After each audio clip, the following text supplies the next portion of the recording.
അത് ആയിരിക്കും ലാലേട്ടാ. ആയിരിക്കുന്നല്ലേ ചാണകല്ലേ? ആണ്. ഞാൻ എന്താ കൊരങ്ങനായിട്ട് നിൽക്കുകയാണ് ഇവിടെ? ഷജിനെ പറയൂ, പറയാൻ ഞാൻ ഇവിടെ കേൾക്കാൻ നിൽക്കുക. You have to answer. പറയണം, എന്നോട് പറയണം, മറുപടി പറയണം. ഞാൻ കേൾക്കാൻ നിൽക്കുക. Don't sorry, you will be punish. നിങ്ങൾക്ക് തീർച്ചയായിട്ടും ഇതിന് ശിക്ഷ. ഒരു മിനിറ്റ്, റോബിന്റെ ഭയങ്കരമായ നീണ്ട പ്രസംഗം എനിക്ക് ആവശ്യമില്ല.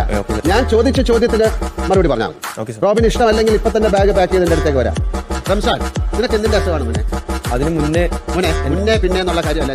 ഞങ്ങൾ ഇത് കണ്ടോണ്ടിരിക്കുകയാണ്. നീ മാത്രമല്ല, നീ എന്ത് ചെയ്യും? അല്ല തെറ്റാണല്ലോ മോനെ, നീ എന്ത് ചെയ്യുന്നതാണ് ഞാൻ തെറ്റെന്ന് ശരിയെന്നുള്ള ഞാൻ പറയാം. കൊണ്ടില്ലെങ്കിൽ അത് അല്ല, നീ എന്ത് ചെയ്യുന്ന ചോദിച്ചേ. ഞാനാണ് മേളിൽ നിൽക്കണമെങ്കിൽ ആദ്യം എനിക്ക് അവിടെ നിന്ന് ഇറങ്ങാൻ പറ്റില്ല, ടാസ്കിലാണ്. ഓ, അത്ര വലിയ കറക്റ്റായിട്ടുള്ള മോനെ, എറിയാതെ ചെരുപ്പ് തനിച്ച് പൊങ്ങി ഇങ്ങനെ പോയി വീഴില്ലല്ലോ. എറിഞ്ഞത് തെറ്റാണെന്ന് നീ പറഞ്ഞു. ഞാനൊരു കാര്യം ചെയ്യാം, നീ നിൽക്കുമ്പോൾ ഒരു ചെരുപ്പ് എറിയാം, കൊണ്ടില്ലെങ്കിൽ കുഴപ്പമില്ല. ആദ്യത്തെ കുറച്ച് ദിവസം ഇന്നലെ വരെ നിങ്ങൾ ഏറ്റവും മോശമായ വാക്കുകളാണ് ഇങ്ങനെയാണോ വീട്ടിൽ സംസാരിക്കുന്നത്? മര്യാദയ്ക്കുള്ള ഭാഷയിൽ സംസാരിച്ച് കളിക്കാനാണെങ്കിൽ അവിടെ നിൽക്കാം, അല്ലെങ്കിൽ ഇപ്പൊ ഇവിടെ വരാം. ഞാൻ മര്യാദയ്ക്ക് സംസാരിക്കും. മര്യാദയ്ക്കല്ല സംസാരിക്കുന്നത്. ഞങ്ങൾ എന്താ പൊട്ടന്മാരല്ല.